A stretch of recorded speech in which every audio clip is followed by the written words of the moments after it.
Hey there, I am back with a deck preview for Who Art in Heaven from Jack Brutus Penny.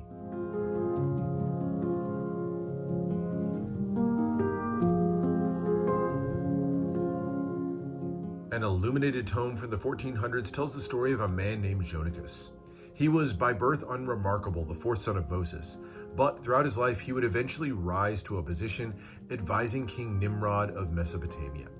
Jonicus claimed the ability to read the stars, mapping their paths and using their movements across the night sky as indicators of future events, including the rise and fall of competing empires. Historical references now remember Jonicus as the first astronomer, paving the way for countless others who would follow in his footsteps, endeavoring to unravel the mysteries of the cosmos. And for his latest deck design, Jack Brutus Penny draws on that legacy, all while putting his own unique spin on it. Much like the old astrological ties that would bind the stars, scriptures, and artwork together throughout cultures, Jack also pulls all three elements into his latest deck, funding on Kickstarter now. And I have the distinct pleasure of showing off the prototype of this amazing project to you. Now, Jackie is without a doubt one of my favorite designers anywhere. He's got masterpieces like Culture, Animalis, and Sensu, among others, to his name. So this is a deck I was genuinely excited to check out. So let's find out what you can expect if you choose to back the campaign. And if you do choose to back it, check out the link in the description. We'll take you right to it. All right, so let's start off with the tuck box. So these prototypes, just like the final version, are made by Kickstarter, so you'll see a lot of the elements that you'll expect to find on the final version of the deck as well.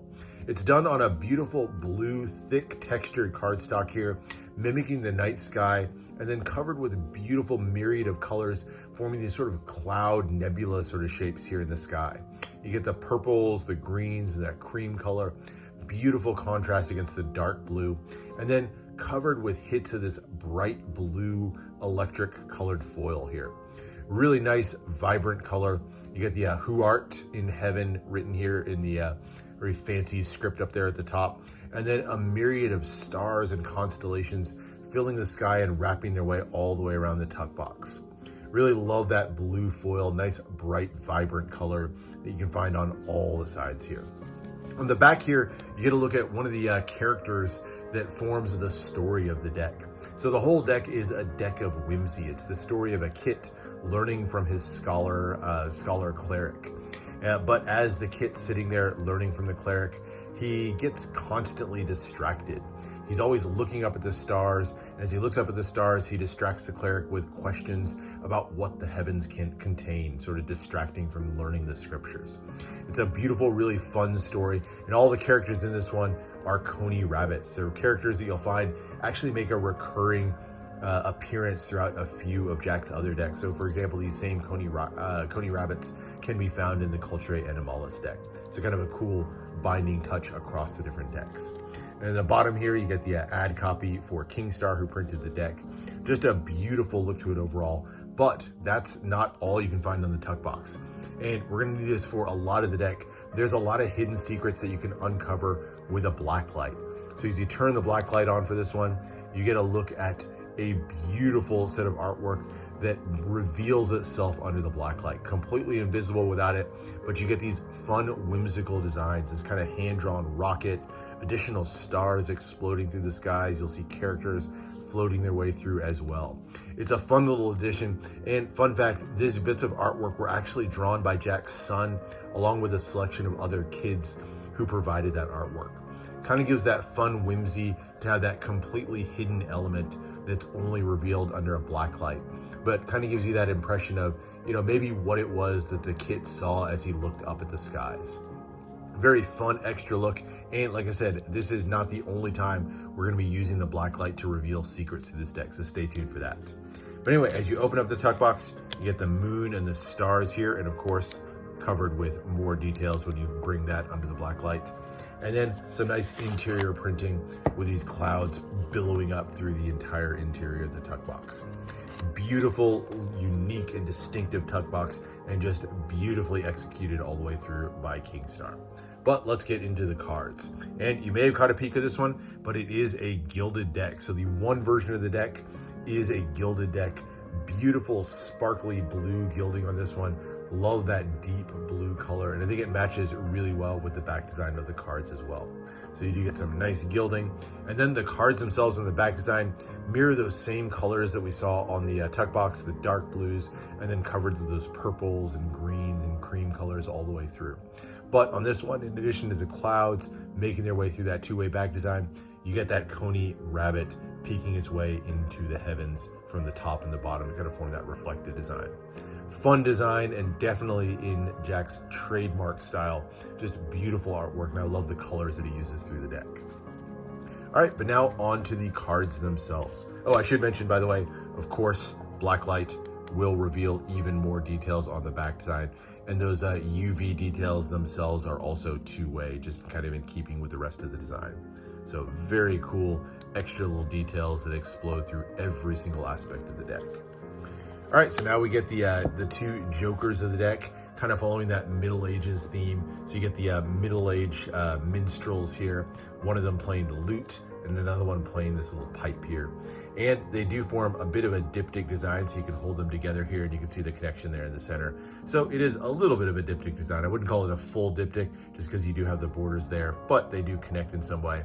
And yes, the Blacklight will work on these and reveal extra hidden outer space details all the way around the perimeter of the deck and filling every bit of empty space. So hidden secrets on the faces of the card as well as the backs and the tuck box. So there's your diptych joker. This prototype version also has a pair of double backers. Not sure if that's how it's going to be handled in the final deck, but this prototype does have those. And then we get into the cards themselves, and we're going to start off by checking out the 4 aces. So the 4 aces here, each one has the index in the index of the card in the corner here, and then the pips large and in the center here. Very abstract versions of the pips. So you can see this cloud here kind of forming a loose shape of a club done in that teal green color, and then the diamond here in the center in the dark blue. Here's the heart in dark blue, kind of looks like a leaf. And then another one looks like a leaf, but upside down. There's your spade pip. So you get the 4 looks of them, the billowing clouds coming up through all the different corners. And these 4 aces can be combined together to form an image of their own as well. Let me get these cards moved out of the way. We can put the 4 here and they form their own large image, a black hole, one of the most mysterious items within the world of space. And yes, of course, the Blacklight once again can make an appearance, and as you shine over this one, you'll get a whole explosion of additional details revealing themselves up in that night sky. So beautiful, cool little extra there with those 4 aces forming a design of their own. All right, but now let's move on to the number cards. All right, so these, and you'll recognize this if you have the Sensu deck, kind of follow a similar aesthetic to the Sensu deck. Instead of having the card kind of fill the entire space, it instead kind of has this card within a card. So you have this little offset card here in the middle with the pips and the indices on that smaller inner card. So here's the 10 of clubs, those beautiful kind of whimsical green pips, and then the 10 in the corner there, and then the extra little designs in the corners. You'll see that's repeated on all the different cards, and that is of course for a special reason. So if you saw the Sensu deck, you maybe have an inkling of the extra little reveal that's happening on this one. This follows that same really creative design and lets you create fanned images. So as you fan the cards and you use the center white card as a placement, you'll see that they connect together to form a design with the corners here. So those clouds kind of billow up in a larger design as you line them up. And of course, you can use the Blacklight again to reveal a hidden scene that spreads its way across those fan cards. So you can see it just kind of connects together to form that scene across the corners. And by the way, that is not all. Again, in keeping with Sensu, so I'm gonna instead here grab, let's say, the 4 nines of the deck. So here's the 9 of clubs, the 9 of diamonds, go here to the 9 of hearts, and of course the 9 of spades. So if we grab the 4 nines out of the deck, we'll actually be able to flip these over and use the other corner to form a smaller fanned image of its own. So these 4 now in the corners, if you use the 4 nines, this will work with any number of the deck, forms another image, and yes, once again, you get the connected image with the Blacklight as well. Beautiful, fun, creative, and just a really unique and distinctive feature of the deck to include those fanning elements, making an appearance once more from Sensu. So the number cards themselves, though, beautiful, fun even on their own. Maybe a little bit harder if you wanted to use these for gameplay with the non-standard pips, but still a fun, creative, just truly innovative design. And I love the sort of haphazard arrangement of the pips throughout the deck. So there's your diamonds, and then into your hearts, with the blues and greens used throughout. And finally, these spades. All right, so that is the number cards, but what about the quartz? Quartz are usually my favorite part of any deck, and these are beautiful. One-way kind of portrait style quartz, and each one of these follows a particular kingdom. So it shows some of the royals and the court of one of the kingdoms of the land.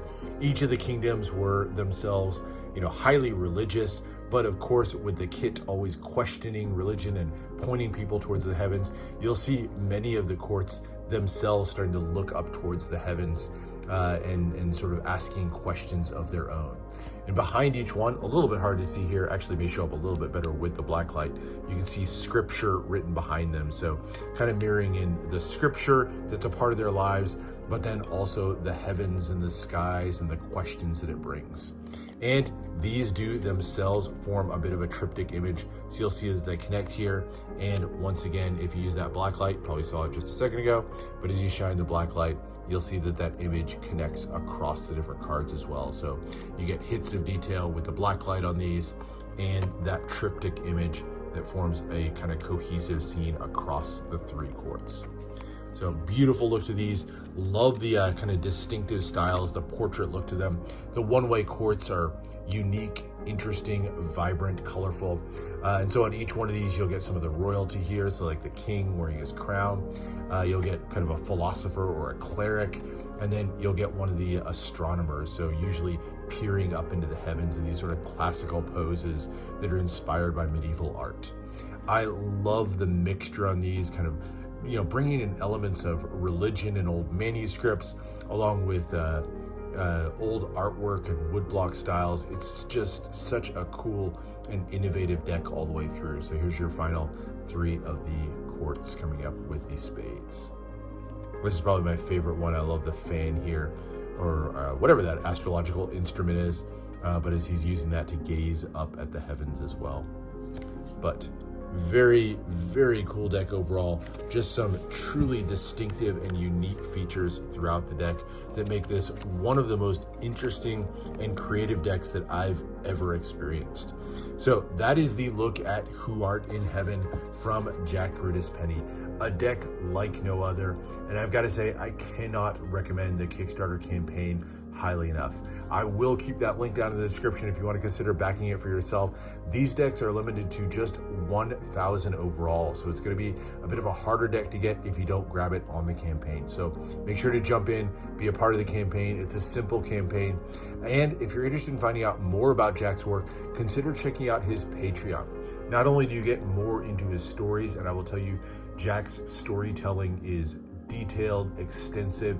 He puts more into his Patreon than anybody else out there. So go check out that Patreon. You can become a subscriber at multiple levels, but through those levels, you have an opportunity not just to pick up some decks.